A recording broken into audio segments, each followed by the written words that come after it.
haven't watched my previous videos on Storybooth, alright, it's a channel where they tell stories about kids, alright. Now, a little bit of a secret that I've been keeping is that the people who run this channel are in the works of making my very own Storybooth animation, okay? Are you guys excited for that, alright? They loved my videos that I made on the channel, okay? And I am so excited to see, like, my own Storybooth animation, okay? But you might have to wait like a couple of months to see that. So the first animation that we're going to be watching is called I Sent Pictures to a Boy I Have Liked and I Shouldn't Have, okay? Now, I want to start off by saying, don't do this, all right? Don't send pictures to some weird-ass boys, all right? Boys can be very, very creepy sometimes, all right? Don't let them take advantage of you, and definitely don't send pictures of yourself, you know, naked, especially if you're under 18, all right? Because I'm pretty sure that's kind of illegal, all right? By the way, today's focus is on, like, videos which I think every child should watch, okay? Yeah, do not do this, all right? Let's watch this animation. I liked this one guy. We were super close. Uh-oh, that's how we it starts. We started talking, like, late at night and stuff. And okay. He would ask me how my day was and what I did. Okay. He'd ask me how I'm feeling and good. Stuff like that. Good. He'd be super nice. One day, he asked me for nudes. Asking nudes of a little girl? That's so disgusting and weird, okay? Alright, little boys out there watching this video, okay? Don't you even dare think about asking nudes of girls. I don't know why there's this obsession about, you know, getting naked pictures of girls, you know? Does anyone else find that kind of weird and creepy, alright? Little boys out there, stop asking for naked pictures of girls. It's just weird. You look like a weird dude, alright? You don't look normal. You look like some loser weird guy. Asked me for nudes. And I said no. Yeah, no. But he kept begging me, and I was like, maybe. I was trying to talk myself out of it, but then I was feeling like I don't know what to do. See, that's so mean. Do you know how vulnerable you're putting this little girl in this situation, okay? She really likes you as a person, all right? She has some feelings for you, and you're making her do something that she clearly doesn't want to do. Like that's not right, you know? That is not right, all right? She actually really likes you, and she probably feels like she has to do it because, you know, just so you could like her back, you know? It's not normal, all right? Don't do this kind of thing. And I was feeling like I don't know what to do, and we had this thing, and it was play pull, the loser has to send nudes, and I said, how about something other than nudes? He said, all right, booty pics, and I said, see what I mean, God? This is disgusting, all right? I find it very weird that there's little boys growing up thinking that it's okay to say and do stuff like this, all right? Like, people need to understand, you know, like, how the kind of stuff they see online, you know, it's not how, like, actual humans work, you know? You can't just ask someone, like, that you kind of like for just naked pictures of them. That's just not how the world works. All right, booty pics, and I said, fine. So we played, and I lost. No. So I had to send him some pictures. See how disgusting this is? He liked them. He was like, ooh, sexy, hot, and stuff. I don't want to see this disgusting little boy just getting a bloody boner over this disgusting child. This is illegal, all right, by the way. All right, just disgusting, okay? Some little boys out there growing up to be so disgusting. Stop objectifying women. What kind of shit? He liked them. He was like, ooh, sexy, hot, and stuff. Later then, he asked me for nudes again. I said no, but I was on the phone with my friend. She was like, what are you gonna do? Yeah, don't do it. He sent me a picture. And she was like, wait, no, he didn't. And I said, yeah. He bloody sent a picture of his own ding dong. This guy is creepy, okay? This guy isn't normal, all right? He's just some horny little schoolboy.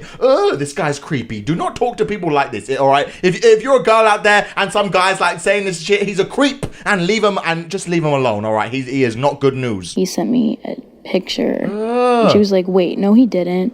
And I said, yeah. And I showed my friend, and I was like, I don't know what to do. He's asking me for pictures still. And I was like, fine. So I sent him a picture of me and my bra.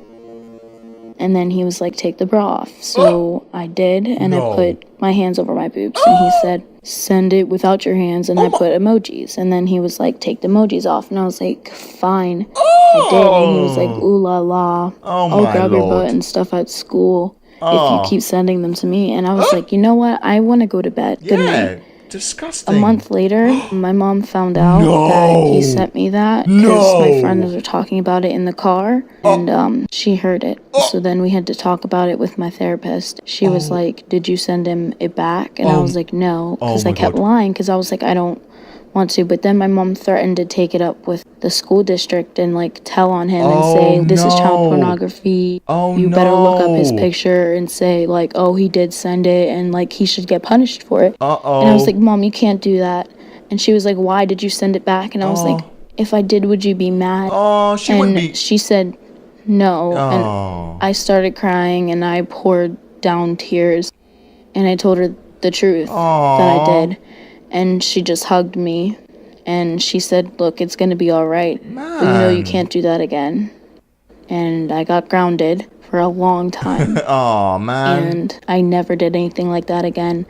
Because the feeling of thinking that someone might find out and ruin your life sucks. That's so sad. Yeah, don't give some guy that power. Oh, that's kind of disgusting. Is anyone else feeling really disgusted that there's little boys out there thinking that they can just send stuff like this, all right? Like, the way that I always see things, all right, is that I always see things on a woman's perspective. And I imagine, you know, like my own daughter, you know, being like this girl. And you wouldn't want your own daughter, you know, like doing these stuff for some random boy, you know? Like, some boys, like, they're growing up so like disgusting nowadays, all right? Like come on now, have some respect for women. Women are not just sex objects which you could just be like, send me naked pictures of yourself. Like, that's not a normal thing. I said that to a random woman in the street, she would slap my face. Ow, that really hurt. Yeah, so if there's any kids watching, do not send nudes of each other, all right? Especially if you're under the age of 18, all right? It's illegal, all right? If you're an adult, all right, fair enough, all right? Do it with someone. If you want to send pictures of each other, you know, I think it would be best if you guys were in a relationship, all right? And you trust the person, you know? But yeah, don't be stupid, all right? Don't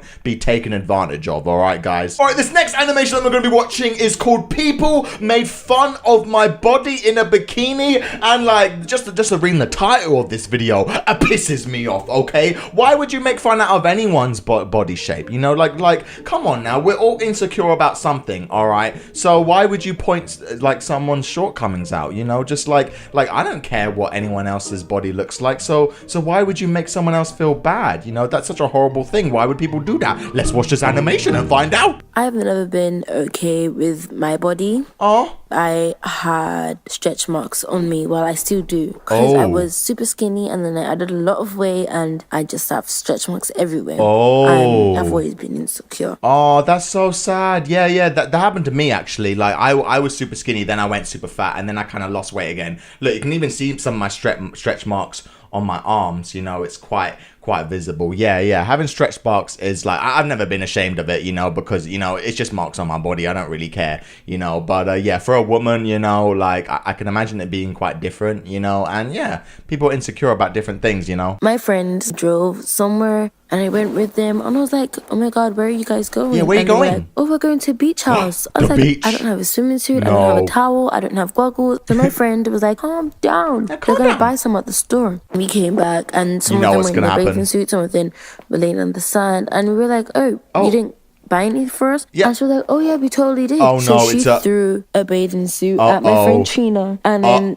she threw one at me, but this was not what I wanted. It was a super tiny bikini. No. And I was already very insecure about my body. And I was just like, you know what, you guys, I don't want to swim. And I had to lie that I was on my period. And she was like, "Oh, it's okay." And so they bought me tampons. Oh no, she can't get away with it. They're really gonna force me to do this. No. So I went into the store and I put it on and I was just looking at the stretch marks. I was just like, "Oh my god, what am I gonna do?" So I just covered myself with a towel. I put it over my shoulders, and my friend was like, "Oh my god, just take off the towel and swim." I was like, "Yeah, sure." So I took off the towel. And this girl from my school came over. Her name was Peaches. And she was like, "Oh my god, you are disgusting. Like, you cannot go into water." And I was just like, "Why?" And she was like, "Look at you." And so my friend Trina came and pushed her into the sand. Yeah, push that bitch. I pushed her. That's why I pushed that girl. What kind of mean-ass girl would go up to someone like that and be like, "Ew, You're ugly. Look at your body. Hell, you can't go in the sea. Hell. Man, what an evil-ass person, okay? I don't know anyone that would be like that, okay? And if I did see that, that's right, I would be pushing them into the sand, okay? Oh my goodness, what a bloody mean woman. Look at you. And so my friend Trina came and pushed her into the sand. The girl got sand in her eyes and she just started screaming and crying and everything. And all the boys came over to see what was going on. And they just looked at me and then looked at Trina, then looked at Peaches on the floor. And people were staring at me, staring at my thighs. And I was just, oh my God. So I ran back to the store and I put my clothes back on. When I came back out, Trina was outside the booth. She's like, okay, you want me to take you home? I was like, yeah. So she just took me home. I told my mom about what happened. She was like, don't worry, you do what you want to do and you be comfortable in what you're comfortable in. You don't have to be perfect for anybody. And now I'm comfortable with my stretch marks and I don't go around wearing short shorts or short dresses or skirts. I wear what's comfortable and I'm happy with that. Oh, she's just happy and comfortable in her own body like she should be, man. And she definitely shouldn't be reminded that she shouldn't feel like that. Oh my goodness. Yeah, don't do anything that you don't want to do. And especially don't make anyone else feel horrible like that. Man, there's some evil ass people out in the world, don't you think, guys? Man, I swear to God, I would like to think that every single person watching this video right now would never do something like that, okay? I would like to think that, but then again, I could be wrong, but you know, let's just move on. Okay, so this next animation that we're going to be watching is called Dating App Disaster. All right, now dating apps are meant for people, you know, over the age of 18, okay? And yeah, don't you think it's kind of weird, you know, that, you know, some kids could just, you know, use those dating apps if they wanted to, you know? I find that kind of weird. Let's just watch this video. So it was break time at school, and me and my friends, we were just like chatting, you know, girls chat. My friend Java just walks to us. She just said, oh my God, girls, check the school app. It's an online dating app. She was like, oh my God, we can find boyfriends. And then I just told Java, oh my God, Java, it says here 18 plus, 18. not 13 plus. Do she was not like, whatever, who cares? We can also date some hot grown-up guys. Do girls think like that? No way. That's kind of, okay, I'm guessing she was just like joking because she's obviously not going to date someone older, but You can also date some hot grown-up guys. And I was like, oh my God, that's so gross. That is gross. You can do whatever you want. Oh, and she was no. like, this is our chance to be awesome, cool girls. Awesome, cool girls? Did you know that if you date guys who are like bigger than you, it's awesome? I just kept thinking, and I was like, oh my God, maybe this is my chance. We can be the popular crew at the school. And I was like, okay, let's do this. No, definitely not. Ew. Okay, yeah. I hope there's no girls that think like that. You know, that they have to be with an older guy just so they can be popular at school. First off, being a popular at school, who gives a shit? All right, you're in school for like a couple of years of your life, all right, and then you got the rest of your life. You know, being popular at school, it does not that important. And yeah, especially don't get no bloody older guy just to be popular. That's disgusting. Okay, older guys, all right, they take advantage of you. All right, stay away from older guys. All right, they're weird and creepy. Don't. Oh no. So we just made a fake account, like of a girl named Rebecca. They're gonna make a we fake? just took photos from the internet of a God. hot girl, and then we just waited like 5 days, and then there was a lots of guys who wanted to date Rebecca. Oh, no. So we chose one. His name was Chris. He was really looking good, but he was like 18 years old, and I really felt a little guilty doing this, but felt also a little comfortable, like awesome, like oh my God, we're gonna be dating grown-up guys and we're gonna be popular. This poor guy, you know, this guy thinks that he's got a date with some girl, texting her when he's talking to a bunch of kids. Man, can we get a rest in peace in the comments for Chris? All right, rest in peace, Chris. All right, thought he was gonna get laid, but no, he's just been played around and catfished by some little girls. All right, rest in peace, man. So my friend started talking to Chris. Oh no, she's like, poor oh my Chris. God, hi, my name is Rebecca. How are you? I'm 18 years old and we can start dating. So they just started talking and talking. What an idiot. One day, Chris asked Java, who is Rebecca, if they can go on a date, and she was like, sure. And I was like, what? We are little kids. What is he gonna do if he figures out that we are freaking little kids? Okay? So Java was like, oh my God, you're totally right. Java just texts Chris and she's like, sorry, but I just can't come to the date tonight because I'm really busy. Okay. So the next day, the police at Java's house, and I was like wondering what's going on. The police are at her house? So I walked to Java's house, and she just said that Chris guy just started texting her like weird text messages, like I will come for you if you don't go on a date with me. And I was like, girl, we should have not did this. Oh my I God. was just being honest with my mom and told her what we did, and she was like, oh my God, grounded. 2 months, no TV, no phone, no iPad, no anything. And I was like, I deserve this. Yeah, you kind of do. Oh man, yeah, poor guy, you know. And yeah, like there's some weird guys out there on like these dating apps, okay? And this guy, you know, he took rejection so bad to the point where he called the police on this woman. Okay, that's I kind of feel like that's not believable, you know, but maybe it is. Who knows? Children nowadays, you know, they're rushing too much to grow up. You know, like when you're a child is the only time where you should be a child. You know, enjoy it. You know, just enjoy yourself being a kid, all right? Being an adult, it sounds cool, you know, when you're growing up, but it's hella stressful. Okay, trust me on that. All right, this next story booth animation that we're going to be watching is called I Cut Myself and I Wish I Never Started, man. Like, these stories about, like, self-harm, they annoy me so much because it's just so sad to hear that there's some people out there that like, you know, like have to go through these sort of things, you know. Please do not harm yourself in any possible way, you know. It is doing way more harm than it is good. Okay, let's watch this video. If I could go back in time and tell my younger self one thing, it would be to never start cutting myself. When I was in my second year of high school, and the stresses that were put on me to succeed and get certain grades in all my classes kind of got to me. I was never a great student. I was never good at tests. I was a C student at best. When I cut myself for the first time, I kind of thought, hey, this works. I don't feel awful anymore. And I didn't realize how hard it would be to keep them covered all the time. If somebody saw them, I would just say, like, oh, my cat scratched me or something like that. Oh, no. It got really hard during gym class. Self-harm is an addiction. Once you start, it's nearly impossible to stop. It's been almost 10 years since I've started and it's still happening. If something goes wrong at work or if I fail a test, cutting myself is the very first thing that comes to mind. And that's a very scary thing to realize and face.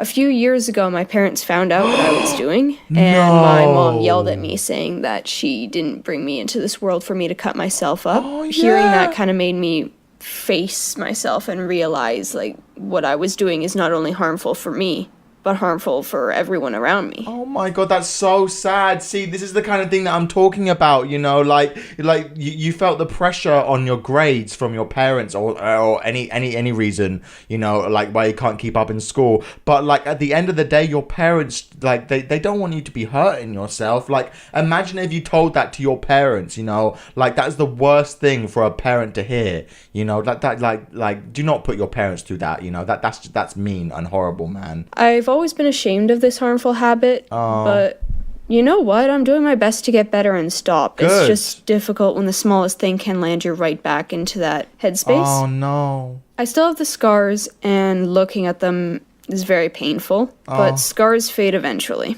I may not be able to fully fix myself right now, but I'm trying. Good. And I want to at least help those around me who are suffering. If you are ever thinking or considering doing self-harm, please don't. It's a slippery, dangerous slope that you do not want to go down. Do not go down.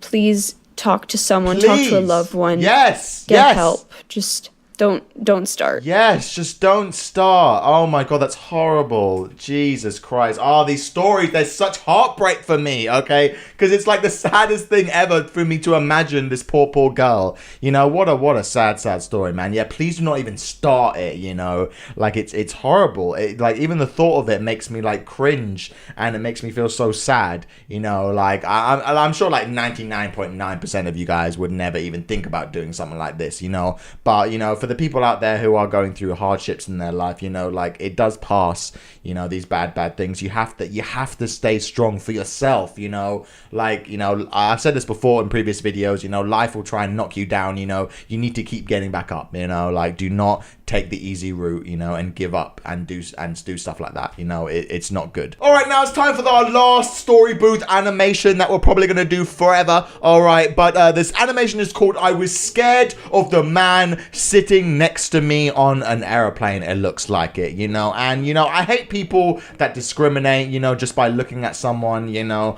but you know, like the media is just so messed up nowadays to the point where, you know, you read some bad things about some bad people and you will automatically assume that everyone in the world is like that. You know, it's like that with like terrorism, you know, it's like that with religion, you know, like people will always be people, you know, and not everyone is an evil person. Okay, but yeah, let's just watch this video. A couple years ago, I was on a flight by myself. I was sitting quietly in my chair, relaxing before takeoff, just reading a book. And suddenly a man just appeared next to me, sat down without saying hello, without acknowledging me, without looking at me even. That man was probably in his mid-40s. He had a long dark beard. And as the flight attendants prepared the plane to take off, the man started mumbling to himself in Arabic. He was shaking and sweating profusely and shifting in his chair a lot. The plane began its takeoff and the man started mumbling to himself stronger and stronger. I was sitting next to him completely terrified. I didn't know what the hell to do with myself. All I could think about was just to focus on my breathing. Yeah, calm down. 5 in, 5 out. Breathe in, breathe out. The only thing I could do to not lose my mind. But as I was focusing on my breath, I suddenly noticed on my lap the book that I was reading beforehand. And I noticed one specific line that I marked for myself to read. When fear is present in us, we bring awareness to it. We smile to it and call it by its true name. I noticed that the man that was sitting next to me was looking over at the book that I was holding in my hands. And without thinking twice, I offered it to him. I just said, "It's a great book." The man took the book in his hands, looked over at me and asked me, "What's it about?" And I answered, "It's about peace." The man looked at the book, read it a little bit, and then looked back at me and asked me, "Where are you from?" And although I was still scared, I took a deep breath and I looked back at him and said, "I'm from Israel." He got quiet for a moment. But then he said that the media in his country portrays Israelis as evil people. But here we are, the both of us, sharing a book about peace. We both smiled in relief, and before I knew it, this man that was a complete terrifying stranger to me just 10 minutes ago was sharing with me pictures of his home and his family, and even one very, very personal fact about him. He was afraid of flying. I remember myself at 12 years old, sitting in my living room and watching the live broadcast of the airplanes hitting the World Trade Center at 9/11. I remember how much fear I felt from uncertainty, from not knowing who did this. And I remember the newspapers that followed that day that were filled with pictures of men that looked exactly like that man that sat next to me on the airplane. Our real power as human beings is our ability to become mindful in a situation and to see the whole picture, to acknowledge the fear that runs us from the inside and to choose to act differently when we can. So maybe we can take the 15th anniversary of 9/11 as a reminder to ourselves that change has to begin with us and that we have so much power because we are truly, truly in this together. That's nice story. Yeah. See, this is an annoying thing that annoys me about some people. You know, like some people will look at some people and like instantly, just by looking at like the person that they can see, they will discriminate in their heads. You know, and like it's a shame, but you know, this is why we need to be very cautious of the sort of media that we sort of intake. You know, like do not grow up thinking that the world is exactly like you're told. You know, we live in such a progressive world of the internet, you know, where you have like bundles of information at your disposal, you know. So yeah, be very wary of the stuff that you hear online. You know, like I've been to Israel, you know, and it's a beautiful place, you know, and there's some people out there that will think that it's a horrible place, you know, because of the stuff that they've read, the stuff that they've heard, the stuff that they've seen, you know. And I think like it's very important for you to sort of make your own judgment and, you know, do not discriminate people for who they are, you know. Like people will always be people, you know. Like I don't believe in something called borders or countries, you know. Like we live in the world that we live in, by luck, you know. Like, I didn't choose to be brought up in the UK, and like I would definitely never discriminate someone for where they grew up, you know, and where they were born, because they had no say in it either. So yeah, just be very cautious of like the stuff that you hear online about certain people and certain religions and certain, you know, countries, you know. Yeah, do your own research and don't be a bigot, okay? So yeah, just be friendly to people, you know. Most people in this world are good-hearted people, you know, and do not assume that someone is before you've met them. Okay, ladies and gentlemen, man, I feel like I've done so much talking in this goddamn video, but I hope you guys did enjoy. All right, leave a like if you did. All right, I'm not gonna do any more Storybooth animations videos. I know I keep saying that, but like now, like I feel like I've done like every type of video that they've done, and I am so excited to show you guys my Storybooth animation. All right, so it's currently being worked on and currently being animated. I am so excited. You guys are gonna love it so much, and yeah, leave a like if you're excited for that. All right, guys, so see you later. Hope you guys enjoy. Thank you guys so much for staying to the end. You know, I really do appreciate it. You know, this series has been amazing because it's allowed me to sort of show like my personal side, you know, give my personal feelings about some things, you know, and I think that's why these videos make such great reaction content, because it allows me to sort of talk about serious topics for a second, you know. And you know, I genuinely do feel like these videos like help a lot of kids out there, you know, and you know, like that's why I love reacting to it, because